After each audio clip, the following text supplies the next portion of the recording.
Halo teman-teman semua, jumpa lagi dengan podcastnya LRCKJ HAM. Nah, edisi kali ini kita akan banyak gitu ya, kita akan ngobrol seputar tentang situasi kekerasan terhadap perempuan di Jawa Tengah.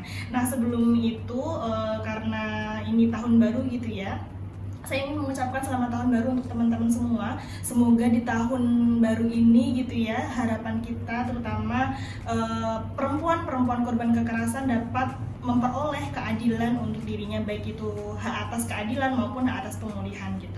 Nah, di podcast kali ini saya tidak sendiri teman-teman tentunya gitu ya, karena kita akan ngobrol, kalau sendiri nanti krik-krik ya. Nah, saya ditemani langsung oleh Mbak Niha selaku kepala operasional sekaligus advokat sekaligus pendamping perempuan korban gitu ya, yang selama ini setia selalu mendampingi perempuan korban kekerasan sudah cukup lama gitu. Nah, sebelumnya saya akan menyapa dulu Mbak Niha. Halo Mbak Niha. Halo Leni. Gimana Mbak kabarnya Mbak? Ya, alhamdulillah semakin membaik gitu ya di tahun yang baru ini. Tentunya tahun baru, semangat baru ya Mbak ya? Betul sekali. Oke, Mbak Nia, terima kasih sudah berkenan gitu ya menemani saya di podcastnya LRCKJ HAM. Nah, sebelumnya teman-teman saya ingin memperkenalkan diri juga. Saya Leni gitu ya, teman-teman tentunya tidak asing gitu. Saya akan menemani teman-teman bersama dengan Mbak Nia ngobrolin seputar isu yang tidak pernah luput, tidak pernah habis untuk kita bicarakan, karena realitanya situasi perempuan, situasi kekerasan terhadap perempuan di Jawa Tengah itu semakin hari semakin memprihatinkan gitu ya. Nah, tanpa berpanjang kali lebar, saya ingin tanya gitu ya kepada Mbak Nia selaku pendamping korban, bagaimana sih ataupun apa saja gitu ya jenis kasus kekerasan terhadap perempuan di Jawa Tengah sepanjang tahun 2024 kemarin, Mbak? Nah, baik, kita hari ini akan membahas tentang situasi kekerasan terhadap perempuan di Jawa Tengah gitu ya, Len. Nah, mungkin saya akan menyampaikan tentang situasi kekerasan berdasarkan pengalaman LRCKJ di 2024 gitu ya. Nah, untuk jenis kasus kekerasan sendiri yang mengadukan ke LRCKJ HAM gitu ya, ada kasus kekerasan seksual. Nah, dan itu ketika kita melihat undang-undang yang ada gitu ya, ada kekerasan seksual fisik gitu ya, kekerasan seksual non fisik, kemudian ada pemaksaan aborsi, perkosaan, kekerasan dalam pacaran, kemudian kekerasan seksual berbasis elektronik, kemudian eksploitasi seksual, kasus KDRT, dan juga ada kasus kekerasan berbasis SOGI-SC gitu. Dan kalau kita melihat gitu ya dari jenis-jenis kasus yang mengadukan ke LRCKJ HAM, nah itu paling tinggi memang masih kekerasan seksual gitu ya, walaupun memang kasus kekerasan dalam rumah tangga itu juga cukup tinggi begitu. Nah, ternyata sangat banyak gitu ya teman-teman. Kalau kita ngomongin soal jenis kekerasan seksual itu tidak hanya kekerasan dalam rumah tangga, tetapi kekerasan seksual dengan berbagai macam bentuk, baik itu secara fisik, non fisik, dan tadi ada yang baru ya teman-teman soal kekerasan apa Mbak tadi, kekerasan berbasis gender, berbasis SOGI-SC. Nah, itu apa sih Mbak gitu? Mungkin teman-teman ada yang bertanya-tanya apa sih SOGI-SC gitu. Oke. Nah, kekerasan berbasis SOGI-SC ini adalah kekerasan yang dialami oleh teman-teman yang dia itu memiliki ragam seksualitas. Dan ini memang tidak mudah gitu ya masyarakat untuk menerima adanya gender SOGI-SC ini gitu kan, sehingga justru teman-teman ini gitu ya yang dia memiliki ragam seksualitas itu sangat rentan sekali mengalami kekerasan seksual. Nah, seperti yang pengadu ke LRCKJ ini, bahkan dia sejak kecil gitu ya menyadari bahwa dirinya itu memang unik gitu ya, khusus. Tapi ternyata orang tuanya mungkin belum bisa menerima itu gitu ya, sehingga dia mengalami kekerasan dari kecil, bahkan dia pernah diusir dari rumah kayak gitu. Dan juga ada kekerasan seksual lainnya gitu yang dialami karena orientasi yang dipilih itu tadi lah. Oke, ternyata memang rumit gitu ya teman-teman situasinya. Kita sebagai perempuan aja sudah mengalami kerentanan terhadap kekerasan terhadap perempuan berbasis gender, kekerasan seksual. Apalagi kita juga mendapatkan pengaduan yang itu dialami oleh kelompok rentan lainnya yang dia punya keragaman gender dan seksualitas yang mereka pilih gitu. Ya, dan tentunya karena LRCKJM juga masih harus banyak belajar tentang ragam seksualitas ini, sehingga dalam penanganannya pun kita mengajak teman-teman lembaga jaringan yang dia fokus ke isu itu ya, agar lebih inklusif gitu ya layanan yang diterima oleh teman-teman dengan ragam seksualitas ini. Oke, menarik ya teman-teman. Nanti mungkin next kita ngobrolin yang secara khusus gitu terkait dengan ini. Tapi kita kembali lagi ke tema kita soal situasi kekerasan terhadap perempuan di Jawa Tengah. Tadi Mbak Nia sudah menyampaikan ternyata jenis-jenis kasusnya itu sangat beragam. Nah, kalau dilihat dari sebarannya nih Mbak, sebaran kasus kekerasan terhadap perempuan sepanjang tahun 2024 yang ditangani oleh LRCKJM itu tersebar di kabupaten kota mana aja sih? Karena kan KJM kan lingkupnya Jawa Tengah. Tentunya kan di Provinsi Jawa Tengah ada 35 kabupaten kota. Nah, sebaran tadi jenis-jenis yang disampaikan Mbak Nia itu di mana saja sih sebaran kasus-kasus kekerasan terhadap perempuan itu terjadi gitu Mbak? Ya, nah karena KJM sendiri memang lingkup wilayah kerjanya itu ada di Jawa Tengah gitu ya, bisa di 35 kabupaten kota. Nah, namun memang saat ini kita belum bisa menjangkau ke seluruh 35 kabupaten kota gitu ya. Nah, namun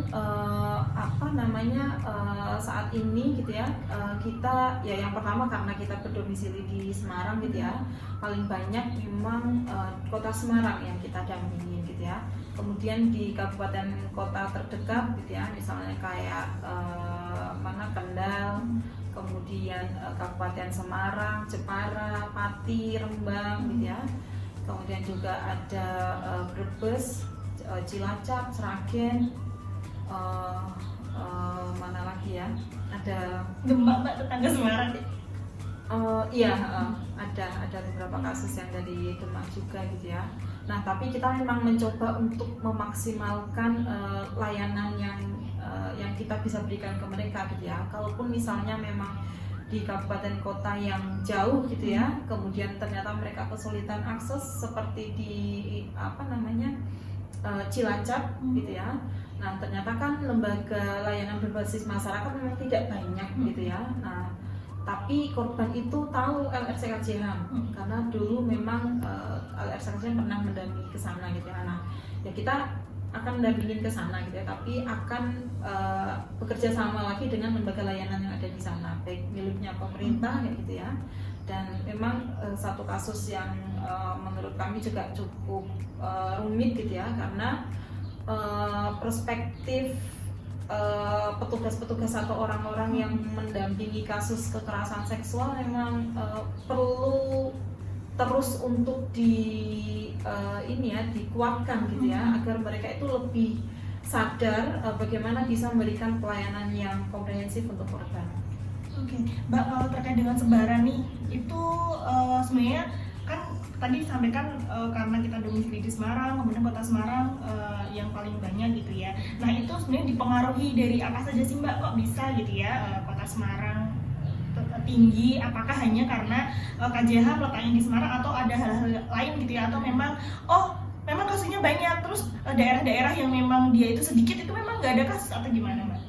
Nah, kalau kita dari sudut pandang gitu ya, POV-nya itu positif gitu ya, tidak melulu yang kemudian ini kasusnya tinggi. Misalnya kota Semarang memang berdasarkan pendokumentasian kita, laporan tahunan kita memang selalu tinggi gitu ya. Tapi kemudian kita melihat itu bukan dari sisi negatifnya gitu ya, tapi sisi positifnya, bahwa ternyata sekarang masyarakat itu sudah banyak yang paham gitu ya, sudah perempuan-perempuan sudah tahu gitu ya, ketika dia menjadi korban atau mengalami kekerasan, dia itu sadar dengan hak-haknya dia, bahwa ya setiap manusia gitu ya, perempuan maupun laki-laki, ketika dia mendapatkan kekerasan ya dia berhak untuk mendapatkan pemulihan gitu ya, atau layanan. Dan kemudian di Kota Semarang gitu ya, sudah banyak tersedia lembaga-lembaga pengaduan. Nah, seperti lembaga berbasis masyarakat, RLRCKJM dan teman-teman jaringan lainnya itu kan juga membuka banyak sekali pintu-pintu pengaduan gitu ya, sehingga perempuan yang menjadi korban itu akan lebih mudah untuk mendapatkan akses ke pengaduan tersebut gitu ya, ketimbang di kabupaten kota lain gitu ya, yang mungkin akses untuk layanan pengaduan belum sebanyak di Kota Semarang. Jadi memang teman-teman jangan langsung berpikir gitu ya, oh banyak karena memang kasusnya banyak, tetapi itu juga dilihat dari kesadaran masyarakat, awareness gitu ya, kemudian akses informasi, akses layanan itu juga sangat berpengaruh terhadap tinggi rendahnya kasus kekerasan terhadap perempuan yang terjadi. Nah kalau tadi jenis kasus kekerasan paling tinggi kan kekerasan seksual ya kan. Nah kalau dilihat dari bentuk kekerasannya yang dialami korban itu apa saja Mbak bentuknya, kemudian bagaimana sih modus yang diberikan oleh pelaku gitu ya, dan apa gitu dampak yang dialami oleh korban berdasarkan pengalaman pendampingnya RLRCKJM. Nah kalau dilihat dari bentuk gitu ya, memang kekerasan ada bentuk fisik gitu ya, yang itu sangat mudah sekali untuk diidentifikasi gitu ya. Kemudian ada fisik, psikis, seksual gitu ya. Kalau KDRT ada penelantaran gitu ya, dan jenis ekonomi ini juga ada gitu ya, yang misalnya secara online dia menggunakan nama korban untuk pinjol gitu. Nah ini sekarang kayak marah ya Mbak? Iya, dan itu berdasarkan pendokumentasian kami gitu ya di media sosial, itu juga ada kasus yang korbannya itu namanya dipakai untuk pinjol. Nah ketika dia meminta pelaku untuk membayarkan utangnya itu gitu ya, pelaku tuh nggak mau ya, sehingga korban itu membuat kayak semacam apa namanya perasaan kecewanya gitu ya, dia tuh malah curhatnya di media sosial, dan itu memang ya bisa dikatakan dia menjelekkan pelaku gitu ya, yang itu sehingga justru pelaku itu pelaku itu melaporkan dia karena pencemaran nama baik kayak gitu. Dan nah itu di sisi lain gitu ya, ternyata ada kasus yang seperti itu gitu. Kemudian kalau yang seksual gitu ya, banyak juga yang kemudian perempuan itu dipaksa melakukan hubungan seksual gitu ya, dia dipaksa untuk dibuka bagian tubuh ya, vaginanya, payudaranya kayak gitu, diraba, kemudian dipaksa dicium bibirnya kayak gitu. Kemudian juga kalau yang fisik di tahun ini ya dipukul, dijambak itu masih ada gitu ya. Kalau yang psikis Mbak, Kalau psikis kan yang mungkin nggak terlihat gitu. Iya, kalau yang psikis mungkin lebih berupa verbal gitu ya, tapi itu kata-kata yang sangat menyakitkan gitu ya. Bahkan perempuan dianggap sebagai perempuan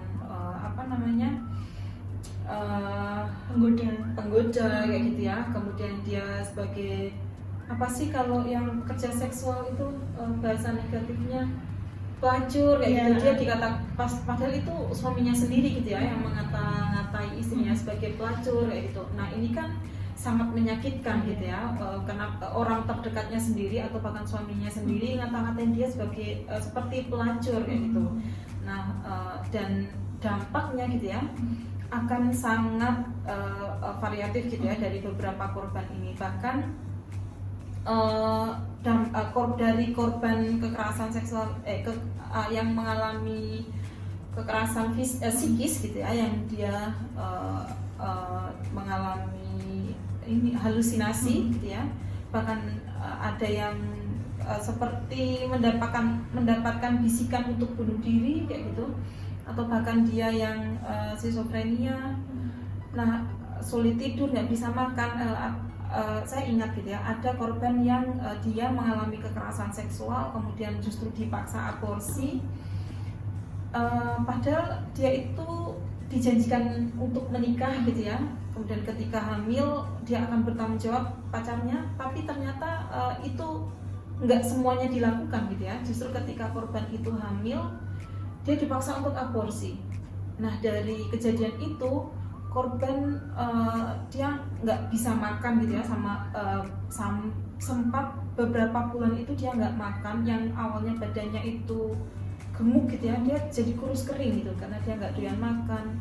tidur juga nggak bisa tenang gitu ya, sehari itu mungkin sejam 2 jam kayak gitu. Dan ketika itu tidak dipulihkan gitu ya, ya mungkin nggak bisa tertolong lagi gitu ya. Untungnya dia itu menyadari apa yang dia alaminya, dan kemudian dia lapor ke lembaga layanan dan ya terlayani gitu ya, dan akhirnya dia ya sudah mulai bisa pulih kayak gitu dari kekerasan. Nah kalau modus tadi kan ada yang dijanjikan akan dinikahi gitu ya Mbak. Nah ada nggak sih modus-modus lain yang digunakan oleh pelaku Mbak? Aku mungkin ingin sharing untuk kasus kekerasan seksual berbasis elektronik gitu ya kan. Nah ini mungkin cukup tragis gitu ya. Jadi itu ada anak yang orang tuanya itu memang kondisinya sedang tidak baik-baik saja gitu ya, dan mungkin bisa dikatakan hampir ingin bercerai gitu ya. Sehingga si anak itu merasa tidak mendapatkan perhatian dari ayah maupun ibunya gitu ya, karena memang dia nggak dapatkan itu. Yang ada adalah ayah dan ibunya itu sering berantem terus gitu ya. Si anak ini akhirnya dia nggak mendapatkan perhatian oleh kedua orang tuanya, sehingga dia sering curhat sama teman-temannya gitu ya tentang kondisinya yang tidak baik-baik saja gitu ya, dan dia juga butuh orang yang bisa mempedulikan dia gitu ya. Akhirnya temennya itu nyaranin agar si korban itu ya udah kamu cari aja temen melalui media online gitu ya. Akhirnya dia dapatlah teman di media online. Memang awalnya itu baik gitu ya, dia seperti di treatment layaknya seorang putri gitu ya. Setiap hari ditanyakan kabarnya, ditanyakan sudah makan atau belum, sedang apa kayak gitu ya. Nah lama-lama gitu ya, mereka si pelaku lah, lama-lama si pelaku ini ya ngajak pacaran gitu ya, ngajak pacaran. Nah kalau sudah pacaran, kita tahu lah gitu ya, antara perempuan dan laki-laki itu kayak merasa sudah ada ikatan gitu ya. Nah akhirnya seperti kewajiban, jadi setiap hari itu ya harus WA-an, harus video call gitu ya. Dan saat video call di beberapa kalinya gitu ya, pelaku itu memaksa korban untuk kalau ini kayak semacam ancaman gitu ya, kalau kamu memang cinta gitu ya, untuk pembuktian cinta, nah aku pengen lihat payudaramu kayak gitu ya. Nah dari situ kemudian aku pengen lihat vaginamu, dan apa ya, ini tuh kayak kemudian pelaku itu minta tolong dong, saya pengen masturbasi kayak gitu. Nah si perempuannya itu diminta untuk ikut masturbasi juga gitu ya, melepas bajunya, kemudian meraba-raba payudaranya, dan bahkan ada beberapa benda-benda yang diminta untuk dimasukkan ke vaginanya gitu ya, kayak sendok, terus ada buah mentimun kalau nggak salah gitu ya. Nah itu gitu ya, saat video call itu pelaku itu rekam, tapi dia nggak ngomong sama korban, nggak bilang ke korban gitu ya. Nah kamu tahu video itu digunakan untuk mengancam korban ketika dia tidak mau menuruti kata pelaku gitu ya. Misalnya kayak, jadi setiap hari itu pelaku juga minta dikirimi uang gitu ya, padahal korban juga dapat uang itu, uang saku yang nggak seberapa gitu ya. Nah karena dia takut video itu disebar gitu, akhirnya dia nyisihin uang sakunya itu untuk dikasih ke pelaku gitu. Jadi setiap hari itu dia nggak jajan gitu. Terus mungkin video-video itu juga akhirnya semakin banyak gitu ya, karena dia ketakutan ini disebar kayak gitu. Nah lama-lama gitu ya, dia tuh kayak merasa sudah capek, lelah karena uang saku harus dikasih ke pelaku, dia juga harus melakukan video yang seperti itu. Nah dia browsing untuk cari layanan pengaduan, ketemulah LRCKJM waktu itu. Nah tapi kita baru melakukan konseling gitu ya, karena memang perlu lagi penguatan ke korban gitu ya atas apa yang dialaminya, karena sampai saat ini pun dia belum berani untuk ngomong ke orang tuanya tentang kondisi yang dialaminya, karena ya orang tuanya yang seperti itu tadi ya, tidak memperhatikan kondisi korban gitu.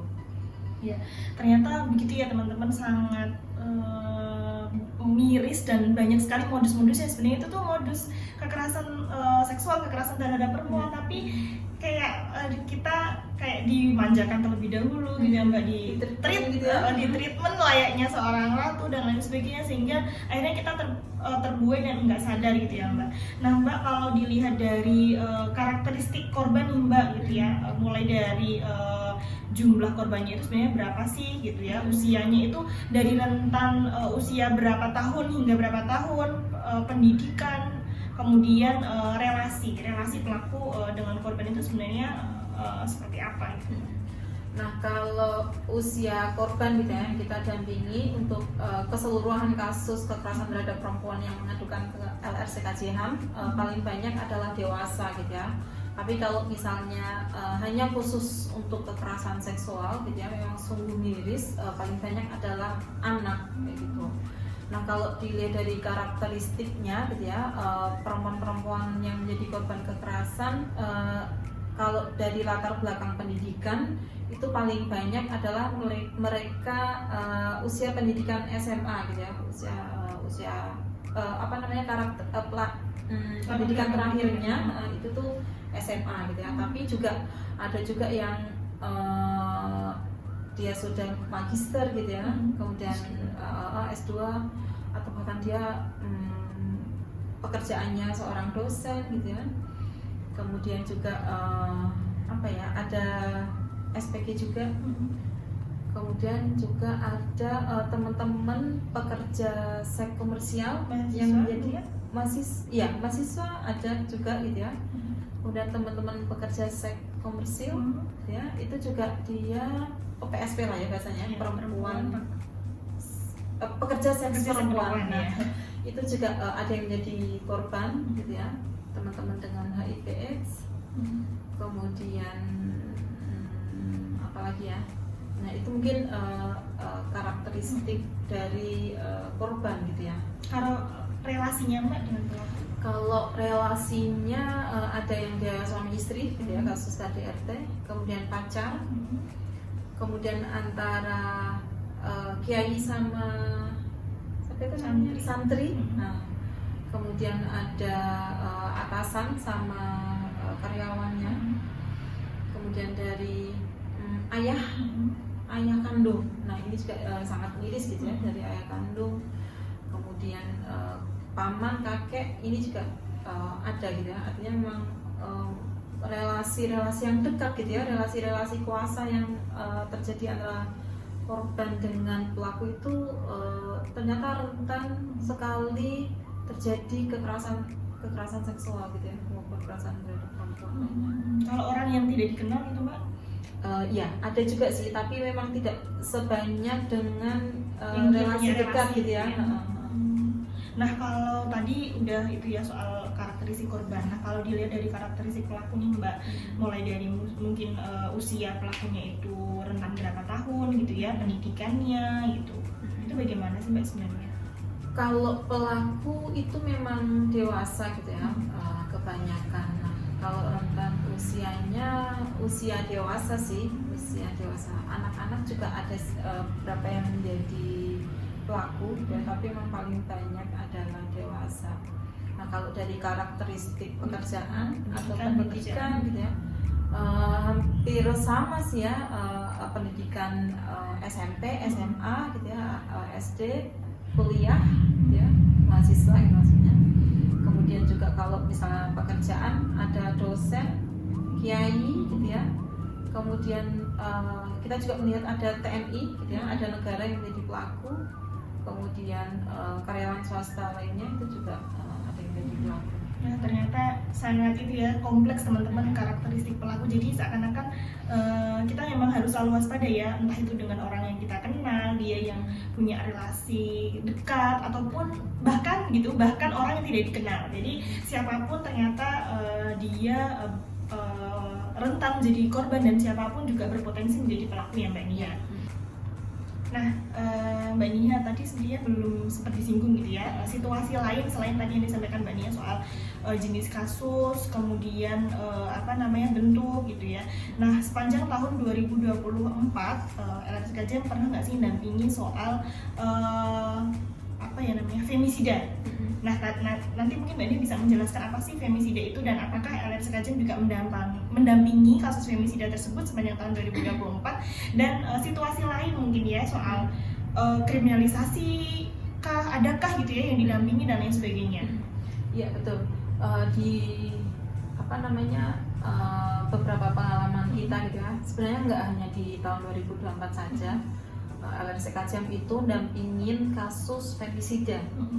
Nah, mungkin penggunaan istilah femisida ini juga baru-baru ini gitu ya, yang kemudian dikenal banyak orang.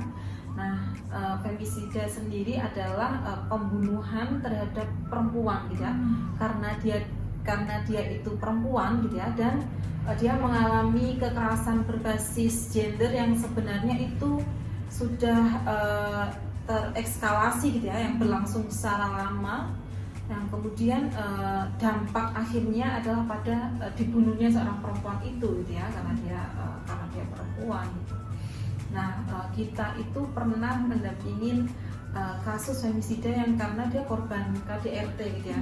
Yang awalnya dia adalah korban KDRT, lapor ke polisi, laporannya itu belum diterima gitu ya, karena di kepolisian itu masih mensyaratkan apa namanya identitas saksi-saksi gitu ya, sehingga laporannya itu dikembalikan dulu untuk dilengkapi gitu ya, sehingga memang ya belum diterima gitu ya saat dia laporan. Nah, karena memang tidak diterima kasusnya gitu ya, laporannya, suaminya itu apa namanya, dia memang karena seorang peminum gitu ya. Nah, pulang-pulang ya memang sebelumnya sudah di KDRT gitu ya, pulang-pulang cekcok lagi gitu ya, suaminya marah-marah dan si istrinya itu dibunuh gitu kan, dicekik ya, karena memang sebelumnya dia sudah ada KDRT gitu ya, KDRT fisik, psikis. Ya sayangnya itu tadi ya, polisi kenapa tidak ketika ada kasus atau laporan kasus KDRT ke kantor polisi gitu ya, kenapa nggak langsung diterima gitu ya. Nah, ini kita sangat menyayangkan gitu ya, karena laporannya tidak diterima, justru saat dia pulang malah menjadi korban KDRT lagi, yang dampak ujungnya adalah dia dibunuh gitu ya oleh suaminya sendiri gitu. Nah, kita juga yang cukup tragis gitu ya, seorang anak, dia itu kelas 3 waktu itu, orang tuanya sudah bercerai karena memang dia setiap berapa hari sekali itu bergantian tidurnya gitu ya. Nah, waktu itu dia jadwalnya tidur sama ayahnya gitu ya. Nah, pulang-pulang gitu ya, si anak itu sudah jadi mayat loh gitu ya. Karena ternyata kita berdasarkan informasi dari kakaknya korban, yang sebelumnya kakaknya juga ikut tidur tapi diantar pulang duluan gitu ya, adiknya itu diperlihatkan tontonan video porno gitu ya, tapi ketika kakaknya mendekat dan ingin lihat, ayahnya nggak bolehin gitu ya. Nah, dari situ ternyata terungkap bahwa vagina dan anusnya gitu ya, itu sudah luka, sudah bengkak gitu ya, dan di anusnya itu bahkan sudah hilang elastisnya gitu ya. Ya, kalau identifikasi dokter adalah ada benda tumpul yang masuk dan itu sudah sering sekali gitu ya, sehingga elastisnya itu sampai hilang, sudah nggak elastis lagi. Nah, itu menyebabkan peradangan gitu ya, dan si anak ini meninggal dunia gitu. Ini sangat ketika olah TKP itu sedih banget gitu ya. Dan kalau yang baru ini, yang terakhir ini, ada perempuan gitu ya, dia memang PSP, perempuan pekerja seks gitu ya, tapi dia ditemukan meninggal di kamarnya dengan kondisi tidak menggunakan baju gitu ya, lehernya sudah terikat sama tali casasan gitu ya, sehingga itu menyebabkan dia meninggal gitu. Nah, situasi lain ada ini ya, dari ini justru aneh gitu ya, yang sebenarnya dia adalah korban kekerasan seksual, sudah lapor ke polisi gitu ya, sudah diputus oleh pengadilan bahwa ya benar dia mengalami kekerasan seksual, pelakunya juga sudah di penjara gitu ya. Tapi setelah selesai di penjara, pelaku dan keluarganya itu melaporkan balik si korban gitu, dengan tuduhan apa namanya, dugaan menyampaikan informasi palsu gitu lah, memalsukan dokumen dan keterangan kayak gitu. Yang saat ini kita juga sedang dampingin gitu ya si korban dan menguatkan korban gitu ya, dan kita juga kasih tahu bahwa di undang-undang TPKS gitu ya, di situ ada hak korban, keluarga korban maupun pendamping yang itu tidak bisa dituntut balik gitu ya. Dan kami juga berharap polisi itu dia mau menggunakan UU TPKS gitu ya, sehingga ketika dia membaca ada pasal-pasal yang korban, keluarganya maupun pendamping ternyata tidak bisa dituntut balik gitu ya. Nah, agar kasus kriminalisasi terhadap korban dan keluarga dari korban kekerasan seksual itu ya nggak perlu diproses gitu ya. Nah, itu sih situasi tentang kekerasan yang lain.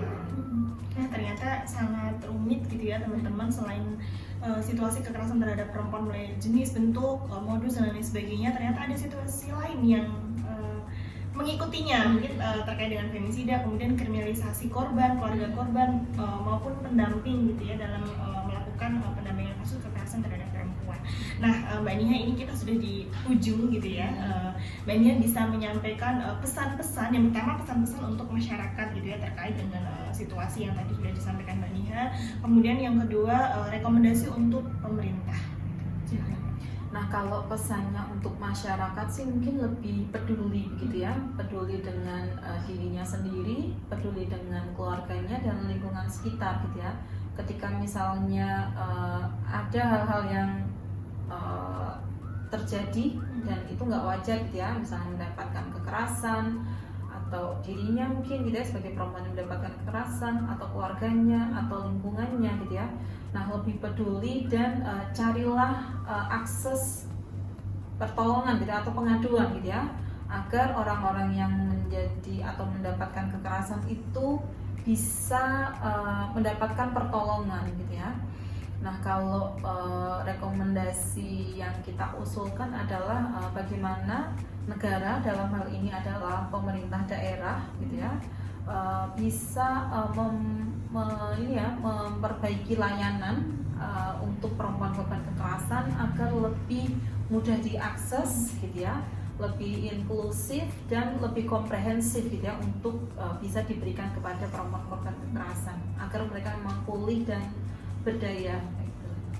Oke, terima kasih Mbak Nia gitu ya atas pengalaman yang sudah disampaikan. Ini memang berdasarkan pengalaman pendampingan dan juga pendokumentasian kasus yang dilakukan LNC Kajihan sepanjang tahun 2024 kemarin gitu ya teman-teman.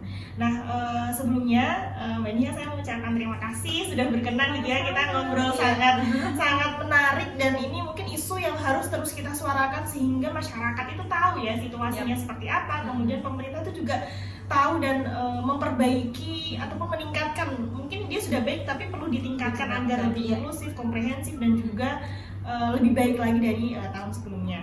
Nah, saya ucapkan sekali lagi terima kasih banyak Mbak Nia, sehat selalu. Semoga next time kita bisa ngobrol hal-hal yang lain gitu ya.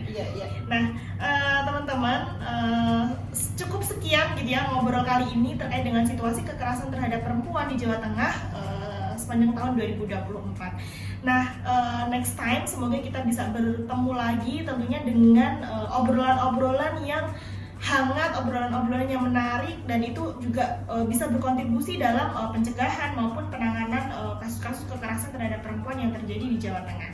Nah, cukup sekian teman-teman, saya Leni Ristiani pamit undur diri, sampai jumpa di lain kesempatan. Bye.